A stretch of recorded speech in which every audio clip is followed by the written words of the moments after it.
Cease fire भले हो गया हो, लेकिन ईरान रुकने को तैयार ही नहीं। जाते जाते उसने इसराइल में वो तबाही मचाई जो आने वाले 2 हफ्तों तक जख्मों को कुरेदती रहेगी। सीज फायर लागू होने से ठीक पहले ईरान और उसके सहयोगियों ने कई मोर्चों पर एक साथ हमले किए, जिससे पूरे इलाके में भारी नुकसान और दहशत फैल गई। तेल अवीव पर क्लस्टर सबमिशन मिसाइलों से हमला किया गया, जिसके चलते शहर के कई इलाकों में एक साथ धमाके दर्ज किए गए। मिसाइल और बमों के गिरने से व्यापक तौर पर नुकसान की खबरें भी सामने आई। हाइफा पोर्ट को भी निशाना बनाया गया, जहां 2 मिसाइलों के गिरने से बंदरगाह क्षेत्र में अफरा तफरी मच गई। पेटाह टिकवा, रमातगन, हरजलिया, बेनी ब्राक, किरियत और ओनो और रोश हयाइन जैसे इलाकों में भी मिसाइल हमलों की पुष्टि हुई। वहीं नेगेव क्षेत्र के टेल शेवा में भारी तबाही देखी गई। बेरशेवा, दिमोना, अराद और दक्षिणी बस्तियों की ओर भी बैलिस्टिक मिसाइलें दागी गई थी, जिससे कई जगहों पर इमारतों को भारी नुकसान और ढहने तक की खबरें आई। लगातार सायरन बजते रहे और लोग बंकरों की ओर भागते हुए नजर आए, जिससे साफ है कि हमले कई चरणों में किए गए थे। इसी दौरान इसराइल ने भी जवाबी कार्रवाई करते हुए दक्षिणी लेबनान में हवाई हमले किए और शरीफा समेत कई ठिकानों को निशाना बनाया, जहां हिजबुल्लाह के ठिकानों को टारगेट करने का दावा किया गया। यह संघर्ष सिर्फ इसराइल तक सीमित नहीं दिखा, बल्कि खाड़ी और इराक तक फैलता हुआ नजर आया।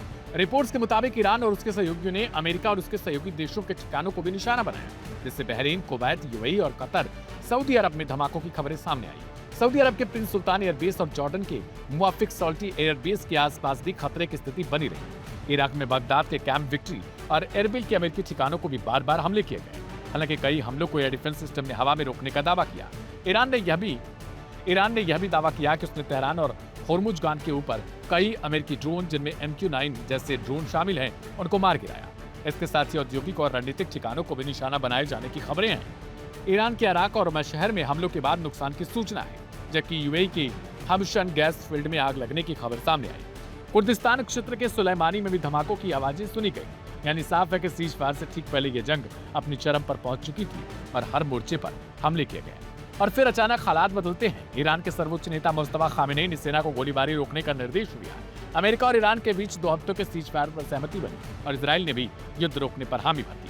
अमेरिकी राष्ट्रपति ट्रंप की ओर से दी गई डेडलाइन खत्म होने से ठीक पहले यह फैसला लिया गया, जिससे फिलहाल हालात पर ब्रेक लग चुका है। लेकिन सबसे बड़ा सवाल यही घूम रहा है, क्या ये वास्तव में सीज फायर है या फिर सिर्फ 2 हफ्ते की मोहलत ली गई है, वो भी होर्मुज को खाली करवाने के लिए? क्योंकि खबरें ऐसी भी हैं कि डोनाल्ड ट्रंप या फिर अमेरिका इस बार फिर से युद्ध में लौट सकते हैं, जो कि इतिहास गवाह है। सीज फायर कभी खाड़ी में सीज फायर था ही नहीं।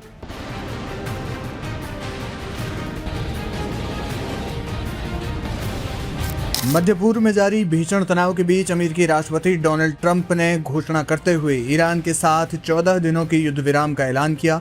इस घोषणा ने जहां दुनिया को कुछ समय के लिए राहत की सांस लेने की उम्मीद दी है, तो वहीं क्षेत्र के सबसे शक्तिशाली खिलाड़ी इजराइल ने अपनी कड़ी शर्तों के जरिए इस समझौते की सफलता पर सवालिया निशान खड़े कर दिए हैं। यानी माना जा रहा है कि इजराइल इस समझौते से खुश नहीं है। राष्ट्रपति ट्रंप ने सोशल मीडिया के माध्यम से जानकारी दी कि अमेरिका और ईरान 2 हफ्तों के लिए युद्ध रोकने पर सहमत हुए हैं। इस समझौते में पाकिस्तान एक प्रमुख मध्यस्थ के रूप में उभर कर सामने आया है।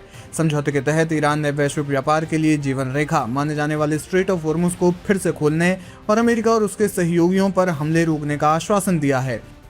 ट्रंप का मानना है कि 14 दिन के लिए कूटनीति की एक खिड़की खोली जाएगी, जिससे भविष्य में एक बड़े और स्थायी ग्रैंड डील का रास्ता साफ हो सकेगा। अमेरिकी राष्ट्रपति के इस फैसले पर इजरायली प्रधानमंत्री बेंजामिन नेतन्याहू की प्रतिक्रिया का पूरी दुनिया इंतजार कर रही थी। बुधवार को प्रधानमंत्री कार्यालय द्वारा जारी आधिकारिक बयान में इजरायल ने राष्ट्रपति ट्रंप के प्रयास का समर्थन तो किया, लेकिन इसके साथ कुछ ऐसी शर्तें जोड़ दी जिससे तनाव कम होने के आसार धुंधले दिखाई दे रहे हैं। इजरायल ने स्पष्ट किया कि वो इस युद्ध विराम को तभी वैध मानेगा जब ईरान बिना किसी देरी के स्ट्रेट ऑफ होर्मुज को खोलकर पूरी तरह अंतरराष्ट्रीय यातायात को खोल दे।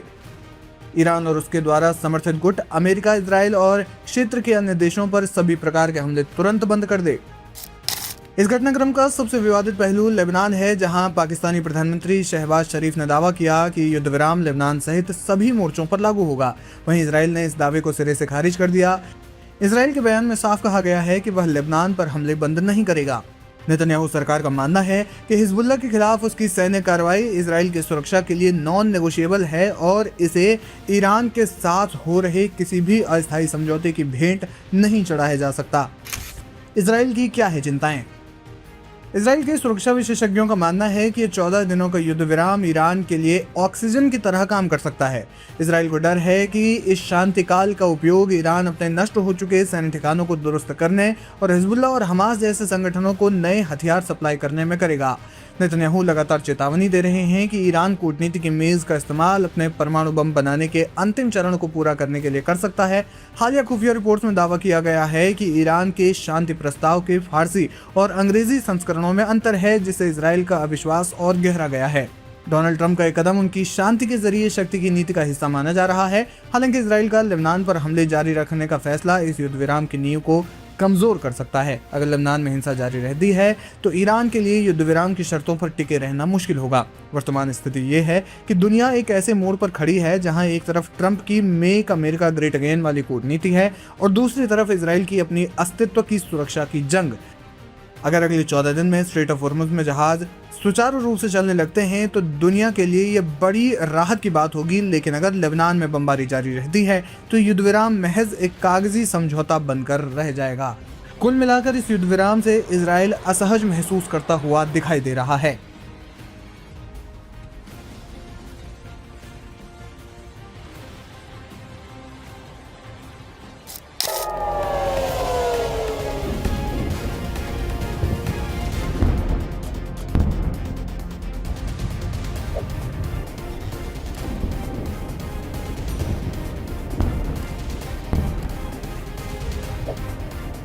मिडिल ईस्ट में जंग को 39 दिन पूरे हो चुके हैं, लेकिन गुजरते दिन के साथ युद्ध और ज्यादा भीषण होता जा रहा है। इसी बीच अमेरिकी राष्ट्रपति डोनाल्ड ट्रंप ने ईरान पर बड़े हमले की धमकी दी, बल्कि ईरान को खत्म करने की बात भी कही, जिससे पूरी दुनिया में हड़कंप मचा हुआ है।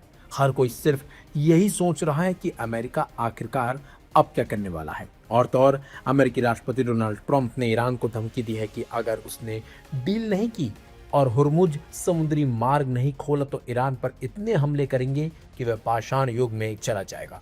लेकिन इन सभी धमकियों के बीच अमेरिका ने एक ऐसा कदम उठाया जिससे मिडिल ईस्ट समेत पूरी दुनिया में अटकलों का बाजार गर्म हो गया। दरअसल अमेरिका ने पश्चिम एशिया में बढ़ते तनाव के बीच एक बड़ा और चौंकाने वाला कदम उठाया है। ट्रंप प्रशासन ने फारस की खाड़ी से सटे बहरीन में तैनात अपने करीब 1500 सैनिकों और उनके परिवारों को गुप्त तरीके से वहां से निकाल लिया है। इस गुपचुप निकासी और बहरीन से नौसैनिकों की तैनाती पर अमेरिकी यू टर्न का अंदाजा इसी बात से लगाया जा सकता है कि सैनिकों से कहा गया था कि वे अपने साथ केवल उतना ही सामान ले जाएं जितना कि उनके एक बैकपैक में आ सके। इसके साथ ही अमेरिकी सैनिकों को पालतू जानवरों को भी निकालने की इजाजत दी गई थी। मीडिया रिपोर्ट्स में दावा किया गया है कि उन्हें आदेश दिया गया था कि जो बैग में आ सके उतना ही लेकर तुरंत निकलो।